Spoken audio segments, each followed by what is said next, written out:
किसी की भी जमीन पे कब्जा कर लेंगे, हम चौधरी हैं, मालदार हैं, अमीर हैं, दौलतमंद हैं, साहिब इख्तिदार।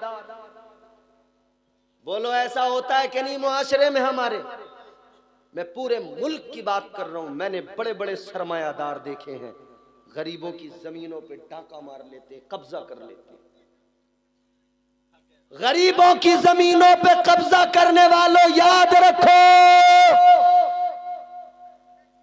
50 बीघा जमीन कर लो इधर, चलो 50 बीघा में अगर पेट नहीं भरा 100 बीघा जमीन कर लो, 1000 बीघा जमीन कर लो, जितनी जमीन करना है कर लो। लेकिन जिस दिन ये आंखें बंद होंगी मौत आएगी। ये तेरी 1000 बीघा जमीन तेरी औलाद झगड़े कर कर के बांट रही होगी, तेरे हिस्से में कितनी जमीन आएगी? 2 गज जमीन फकत तुझको मिलने वाली है। तू कर कब्जे कितने करेगा? 2 गज से ज्यादा नहीं मिलेगा। जितना कब्जा का, इधर देखो, इधर इधर इधर इधर अपना देखो। शैतान बहुत अपने काम में लगा हुआ है, जाके लोगों को भड़काता है, उनको तैयार करता है, भाई गड़बड़ करो, यहाँ तकरीर अच्छी हो रही इसलिए है, बोले यहाँ गड़बड़ करो, माहौल खराब करो जल्दी। कभी 2-4 को उठा के लेके जाएगा, कभी पीछे से हाय हल्ला करवाएगा। ये हर मौके पे आता है, अपना काम करता है। मगर तुम्हारी जिम्मेदारी ये है, तुम गौसे आजम के तरीके को अपनाओ, और जब भी शैतान कहीं गड़बड़ फैलाए तो तुम सीधा सीधा बस इतना किया करो, ला हौला वला कुव्वता इल्ला बिल्लाहिल अलिय्यिल अज़ीम। इतना पढ़ कर कह दिया करो, मर्दूद दफा हो जा, हम तेरे बहकावे में नहीं आएंगे, क्योंकि हमें हमारे रब ने बता दिया, इन्नश शैतान लिल इंसानी अदुव्वुम मुबीन। अल्लाह ने फरमा दिया, बेशक शैतान इंसान का खुला दुश्मन है। छुपा हुआ नहीं है मियां, खुला हुआ है। छुपा हुआ दुश्मन वो जिसे आस्तीन का सांप कहते हैं। बहुत बढ़िया, जिंदाबाद। शैतान है खुला हुआ दुश्मन, बहुत बढ़िया। और सुनो, मैं तुम्हें बता देता हूं, अल्लाह की बारगाह में जब अल्लाह ने शैतान को मरदूद बना के निकाला ना, दफा किया अपनी बारगाह से, अल्लाह ने फरमाया दफा हो जा। परवरदिगारे आलम ने मरदूद बनाकर निकाला, जलीलो खार कर दिया। अल्लाह ने फरमाया, काला फखरुज मिनहा फइन्नका रजीम व इन्ना अलैका लानता इला यौमिद्दीन। अल्लाह ने मरदूद बना के निकाला, फरमाया दफा हो जा। अल्लाह ने फरमाया तुझे कयामत तक के लिए लानती बना दिया गया। ये निकला, मगर निकलते निकलते कहने लगा, मौला ज्यादा दूर नहीं जाऊंगा। अल्लाह ने फरमाया कहां जाएगा? कहने लगा, लाक़ुदन्न लहुम सिरातकल मुस्तक़ीम। कहने लगा, या अल्लाह सिराते मुस्तकीम पर बैठ जाऊंगा। जो बंदे तेरा रास्ता इख्तियार करेंगे उन्हें बहकाऊंगा, जो बंदे राह सिरात के मुसाफिर बनेंगे या अल्लाह उन्हें बहकाऊंगा। अल्लाह ताला ने फरमाया कैसे बहकाएगा? अब जरा गौर से ये बात सुन लेना सब लोग। अल्लाह ने फरमाया कैसे बहकाएगा जी? कैसे कैसे बहकाएगा? ये कहने लगा, या अल्लाह सामने से आऊंगा, सामने से सीधा डायरेक्ट वार करूंगा, हमला करूंगा, बहकाऊंगा। अल्लाह ने फरमाया अच्छा और? कहने लगा, या अल्लाह पीछे से आऊंगा, पीछे से भी हमला करूंगा। अल्लाह ने फरमाया और बता। कहने लगा, या अल्लाह सीधी तरफ से दाईं जानिब से आऊंगा, इधर से भी बहकाऊंगा। कहता है, या अल्लाह बाईं जानिब से आऊंगा, इधर से भी बहकाऊंगा, चारों तरफ से। कितनी तरफ से? चारों तरफ से।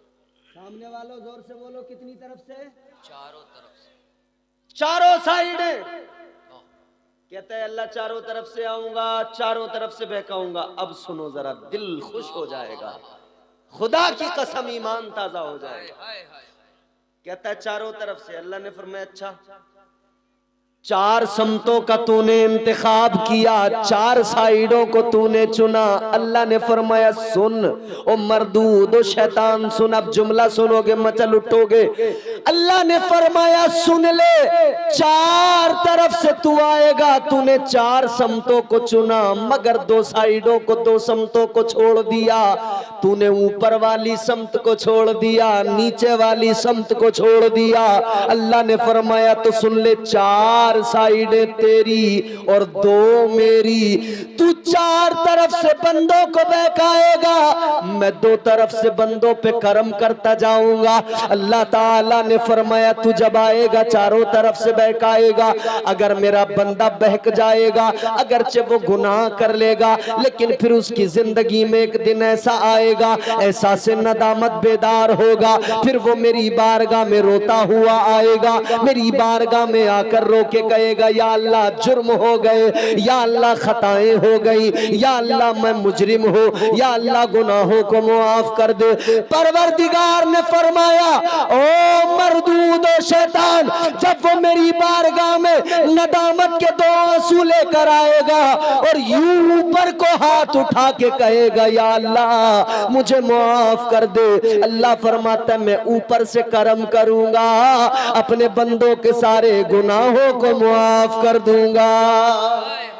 सुभान अल्लाह, सुभान अल्लाह, नारे तकबीर, नारे रिसालत। अगर बेदार है तो मेरे नारे का जवाब दे। नारे रिसालत, मसलके आला हजरत, मसलके आला हजरत गौसिया कॉन्फ्रेंस। बहुत अच्छा, क्या बात। अल्लाह ने फरमाया जब ऊपर को हाथ उठा के दुआ करेगा तो ऊपर से करम होगा, गुनाह बख्शे जाएंगे। जब जमीन पे सर झुका के नीचे को सर रखेगा तो फिर नीचे से करम होगा। अल्लाह फरमाता है फिर सारे गुनाहों को मुआफ कर दो। क्या बात। रहमत के दरवाजे खुले हुए हैं, कोई आए तो सही, मगर यहाँ फुर्सत किसको है? यहाँ फुर्सत है भी तो कितनी, इसकी चुगली, उसकी गीबत, इसकी गीबत, उसकी चुगली। और जब कोई ना मिले तो इमाम की चुगली, इमाम की गीबत। ये सही है। इमाम साहब बड़े आजकल रंगीन कपड़े पहन रहे हैं, काले पीले नीले, इमाम बड़ा चमकदार हो गए इमाम साहब। गुलाम हैदर साहब आज बहुत कीमती पहने हैं, कल क्या होगा इनका नहीं मालूम। मौलाना गुलाम हैदर साहब की टोपी बड़ी खूबसूरत, दो चार के दिल में चुभ गई है। मौलाना सदरी वही रंग की टोपी, बड़ा मैचिंग मिला के चले हैं। क्या बात है।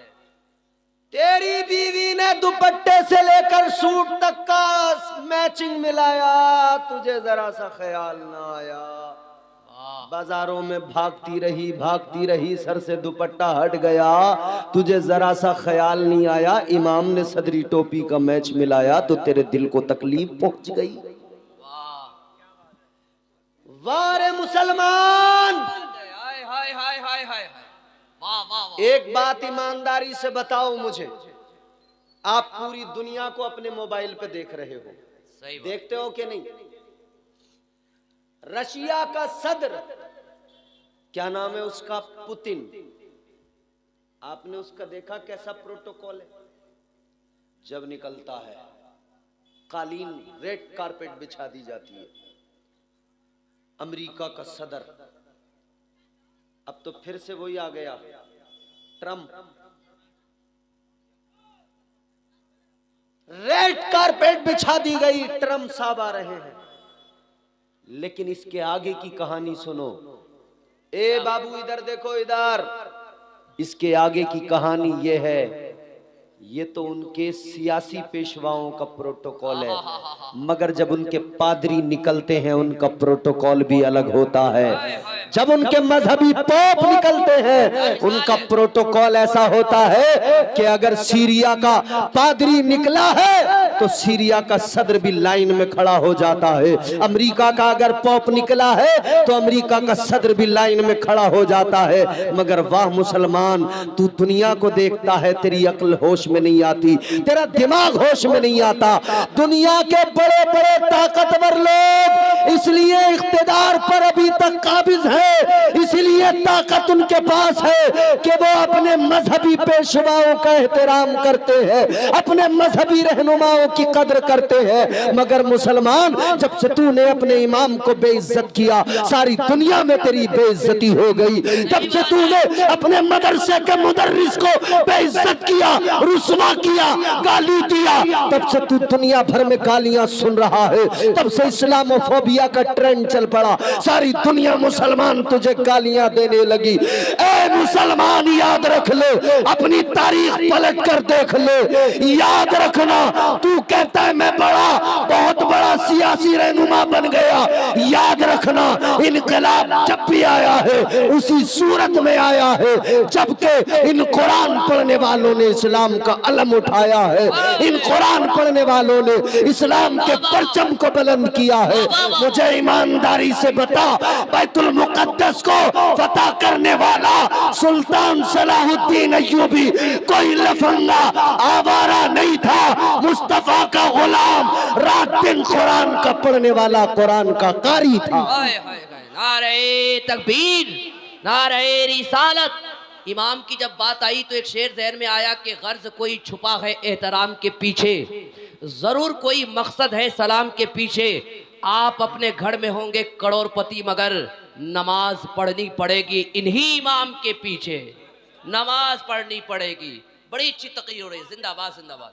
हाय हाय। तो दुनिया अपने मजहबी पेशवाओं को इज्जत दे रही है, हमारे यहाँ इमाम को एक नौकर समझा जा रहा है। सही बात है, खास करके जलसों में मदरसे को पंचायत घर के सिवा कुछ नहीं समझा जा रहा। सही बात है। कोई गांव की पंचायत होगी, मदरसे में कर लेंगे, उसके बाद में फिर मौलाना लोग जाने, पढ़ाएं पढ़ाएं ना पढ़ाएं ना पढ़ाएं, हमें कोई फर्क नहीं पड़ता। 2-2, 4-4, 5-5 हज़ार हमें तनख्वाह देनी है, काम निपटाना है। कम से कम बस नाम रहेगा कि साहब मदरसा चल रहा है, बस नाम तो रहे कम से कम कि मस्जिद में नमाजें हो रही हैं, अजान हो रही है। याद रखना, ये अजानें जगा रही हैं, ये तुम्हें सदाएं बुला रही हैं, ये तुम्हें पैगाम दिए जा रहे हैं। आज भी वक्त है, वरना याद रखो कलंदर लाहौरी अल्लामा इकबाल ने कहा था, उस कलंदर ने कहा था, याद रखना न समझोगे तो मिट जाओगे। ऐ सुन्नी मुसलमानों, तुम्हारी दास्तां तक भी न होगी दास्तानों में। और उसी कलंदर ने कहा था कि मोहम्मद से वफा तूने तो हम तेरे हैं, ये जहां चीज है क्या लोहो कलम तेरे है। क्या बात है। मगर हमारी हालत अल्लाह